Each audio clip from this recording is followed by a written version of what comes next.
Magandang umaga, magandang tanghali, or magandang gabi. Kung anumang oras nyo napanood ang video ito, welcome sa ating YouTube channel, Matuto Dapat, sapagkat ang kaalaman ay isang mahalagang kayamanan. At sa lahat ng bagong viewers, huwag kalimutan pong mag-subscribe at pakipindot ng bell button para po sa mga susunod ng mga video, ma-notify po kayo. Sa oras po na ito ay atin pong pag-aralan is graphing ellipse. So, on the last video na ginawa natin, we present ellipse in equations. Okay? So, ngayon, i-graph naman natin paano i-graph yung ellipse. So, again, as part of review, so we have the major axis. Kapag ang ellipse natin ay yung A natin sa ating denominator is bigger, is kung saan ang mas malaking denominator kung nasa x or sa y axis. Kapag nasa x, so ibig sabihin that the major axis is parallel or aligned to the x axis. Kapag nasa y naman ang mas malaking denominator, then ibig sabihin yung atin pong ellipse, yung major axis ay lies on the y axis or parallel to the y axis. Okay? So, ito po yung standard form. If the ellipse located at the center is at HK, okay, so pwedeng on the origin, 0, 0, or pwede namang in another coordinates. Okay? So, you have the vertex. Kapag ang major axis ay nasa x-axis, ang atin pong standard form of the equation ay x minus h quantity square divided by a square plus y minus k quantity square divided by b square equals 1. Okay? Ang vertex niya ay located at h plus minus a, comma k. Ang foci located at h plus minus c, comma k. Ang end of the minor axis o tinatawag nating co-vertex located at h, comma k plus minus b. Kapag sa minor axis, kapag ang ating anumang standard form is based on y, o ibig sabihin yung ating ellipse ay vertical. So ito naman ang magiging tsura niya. Y minus k quantity squared divided by a squared plus x minus h quantity squared divided by b squared. Ibig sabihin, in this case, yung ating y-axis naman ang nandun, no? At para malaman natin na yung major axis is lies on the y-axis or parallel to the y-axis, dapat yung denominator niya, okay, ay nasa y. Okay? So, ibig sabihin yung malaking denominator, I mean. So, makita po natin yan sa mga sunod na mga examples. Okay, vertex is located at h, k plus minus a. The foci located at h, k plus c, k plus minus c, and the end of the minor axis is at h plus minus b, k. Okay, example 1. Given the standard form of an equation for an ellipse centered at the origin, sketch the graph x squared over 9 plus y squared over 25 equals 1. Okay, so ang given natin, ang kanyang center ay located at the origin. O ibig sabihin at 0, 0.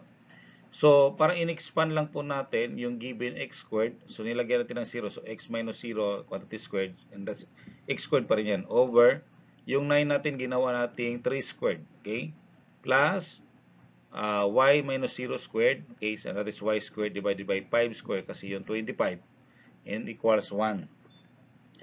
So, in that case, makikita natin ang given, ang A ay 5. Kung alin po ang mas malaki, yun po yung ating gagamiting A. Yung titingnan natin yung dalawang denominator. At ang B ay 3. Ang center ay 0, 0. So, ang H ay 0, ang K ay 0. So, ibig sabihin, ang A ay nasa Y belong, no? Under siya ng Y. So, ibig sabihin, the major axis is in Y axis. Okay, now to find C, you have the square root of a squared minus b squared. So that is square root of 5 squared minus 3 squared, or 25 minus 9. And that is the square root of 16 and equals 4. Okay, So, ang ating focus located at 0, 0 plus minus 4. Kasi that is K plus C. So, ang C natin ay 4. Ang ating vertex ay 0, 0 plus minus 5 since ang A natin ay 5. Ang ating co-vertex or the end of the minor axis ay located at 0 plus minus 3, 0. So, kasi ang ating B ay 3. So, ibig sabihin, since center ito origin, so nasa gitna, no? So, ang center natin ay 0, 0. Tapos, ang unang focus located at yan, 0, 4. Unahin natin ang plus, no? Pag nandun tayo sa positive area, plus po tayo. Tapos, so that is our focus 1. Tapos 0 minus 4, that is negative 4. So, ang focus to natin located at 0, negative 4. Tapos, ang vertex 1, so 0, tapos 0 plus 5. Unahin natin si plus. So, ayan. So, ang vertex 1 ay located at 0, 5. Okay. Ang vertex 2, so minus naman. So, 0 minus 5. Okay. So, that is located at ang vertex 2 at 0, negative 5. Co-vertex. Okay. Co-vertex 1, 0, dito tayo mag-start kapag sa right, sa kaliwa naman, kaliwa papuntang kanan. So, start tayo dito sa kaliwang side. 0 minus 3. So, that is negative 3, 0. Tapos yung isa, 0 plus 3, that is positive 3, 0. That is the co-vertex 2 or the end of the minor axis. So, yun po yung ating ellipse, no? Yan. Example 4. Sketch the graph of an ellipse with an equation of x minus 3 quantity square divided by 25 plus y plus 2 quantity square divided by 16 equals 1. So dito, hindi sa origin ang ating center. Ibig sabihin located at the other part of the Cartesian plane. Okay? So, yun ang given. Ang A natin ay 5, ang B ay 4. So, that is 25, square root of 25 dun sa ating numerator, denominator. So, ang A is 5, ang B ay 4. So, ang center ay, tingnan natin yung doon sa ating numerator. Sa X, so X minus 3, ang ibig sabihin, ang H natin ay positive 3. Sa Y plus 2, ibig sabihin, ang K natin ay negative 2. Okay? Kasi that is Y minus K, di ba? Ang A ay at X. So, ang major axis is parallel to X axis. Okay? So, ang ating C is located at, ito yung distance ng C ay square root of A squared minus B squared. And C is equal to 25 minus 16. And that is 9. So, therefore, C is 3. Okay. So, ang focus, that is 3 plus minus 3, negative 2. Ang vertex located at 3 plus minus 5, negative 2. Kasi sa focus, ang atin pong C ay 3. Okay, kaya 3 plus minus 3. Yung 3 yung una, nasa harapan yun yung H. Tapos C. Vertex naman ay 3 plus minus 5 kasi yung A ay 5. Ang H ay 3. No? Ang lang natin yung K. Ang co-vertex are located at 3, negative 2 plus minus 4 kasi yung B ay 4. Okay. So, ang ating center located at 3, negative 2. So, nasa 4th quadrant. Okay? 4th quadrant siya. So, since ang atin pong major axis lies o parallel to the x-axis, so, ibig sabihin, ang vertex natin, ang ating focus, so, unahin natin si minus, no? Kasi kaliwa tayo mag-start. Okay? 3 minus 3, and that is 0, negative 2. Ayan, 0, negative 2. Tapos, pakanan, no? So, plus naman, 3 plus 3, 6, negative 2. Ayan. 6, negative 2. Okay. Sunod, vertex. Vertex 1, so unahin natin si minus. 3 minus 5. Okay. That is negative 2, negative 2. Okay.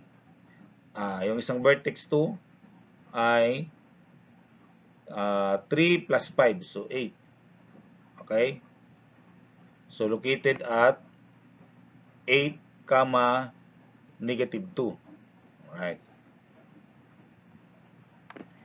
Covertex natin, dun sa taas naman siya, no? So, 3, negative 2 plus 4. So, that is positive 2. Ayan. So, 3, positive 2. Tapos yung isa ay 3, negative 6. Ayan. So, correct natin yung line, yung dot natin. So, yun yung ating ellipse. Ayan.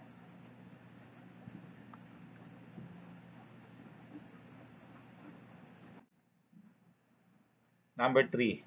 Sketch the graph of an ellipse with an equation of 100x squared plus 64y squared plus 200x minus 256y minus 6044 equals 0. So dito, ang given equation ay naka-expand, no? Naka-expand po siya. So general form. Okay? So, ang gagawin natin, i-convert natin siya sa standard form para makita natin yung A, B, and C, no? At saka yung center. Okay? So, ang gagawin natin, i-arrange natin. So, lahat ng x magkasama, so 100x squared plus 200x, yan. Tapos yung y naman magkasama, 64y squared minus 256y equal 6,044. Ilipat natin si 6,044 sa kabilang side. Tapos, ito na, pinafactor out natin.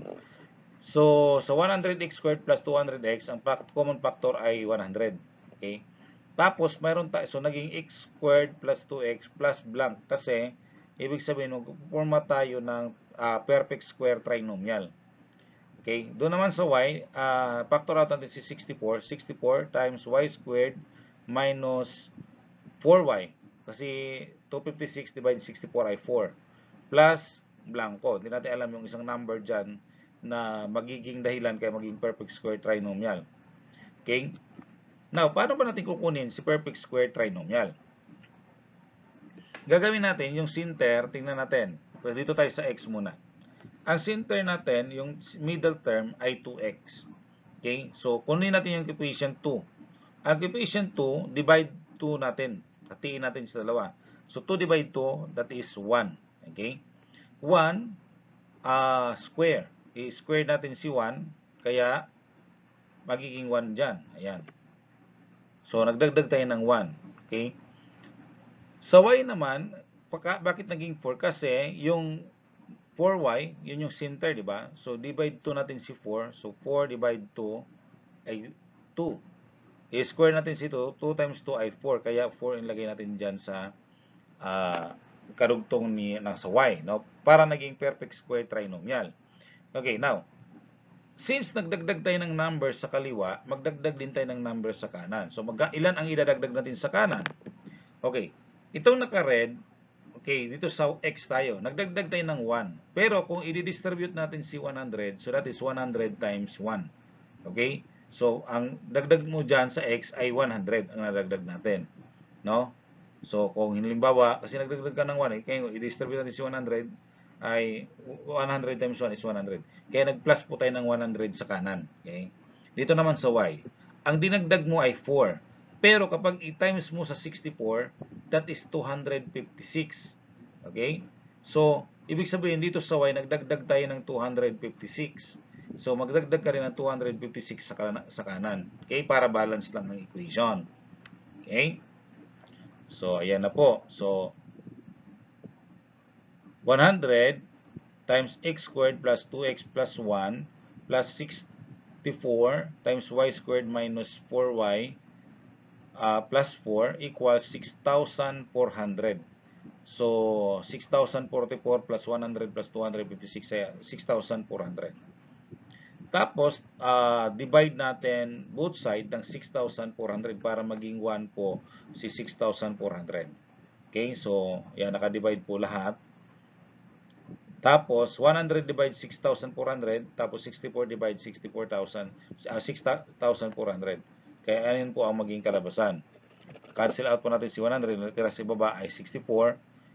Sa 64 divide 6,400 ay 100 din. Equals 1. Okay? So ayan na yan, no? Inupya lang natin. Tapos, factor out natin, since this is the perfect square trinomial, yung x squared plus 2x plus 1, tapos yung y squared minus 4y plus 4, ang factor niya ay x plus 1 dito sa x, so that is x plus 1 quantity square, over 64. Okay? Tapos, y minus 2 quantity squared over 100 equals 1. So, yun po yung ating final answer.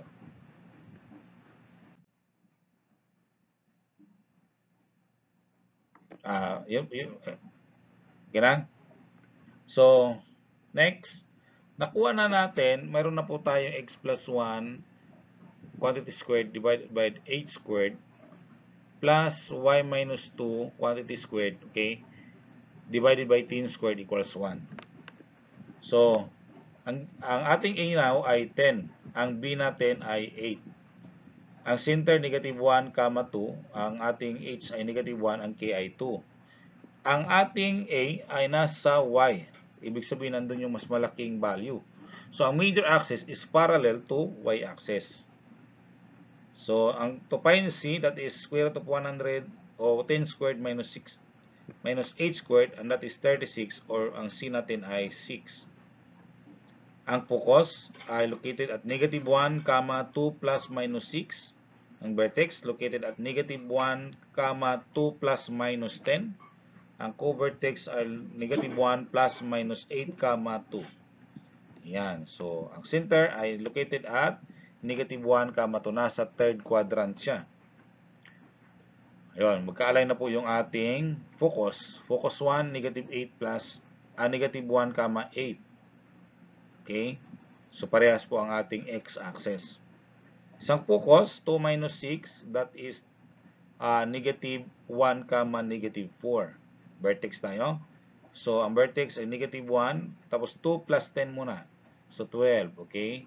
Negative 1, 12. Ang vertex 1. Ang vertex 2 ay 2 minus 10, and that is negative 8. So, negative 1, negative 8. Yun ang ating vertex 2. Ang ating co-vertex 1, negative 1 minus 8. So, negative 9, 2. Tapos, negative 1 plus 8. So, positive 7. 7, 2. Okay? So, connect natin. Ayan. And then, ito yung ating bilog, no? So, yun po ang ating ellipse. Now, this is your activity to answer. Practice, no? Para matuto. Maraming salamat sa inyong panonood. Huwag kalimutan i-share and mag-subscribe, no? And pwede nyo ipabahagi sa iba ninyong kakilala. Salamat ng marami. God bless us.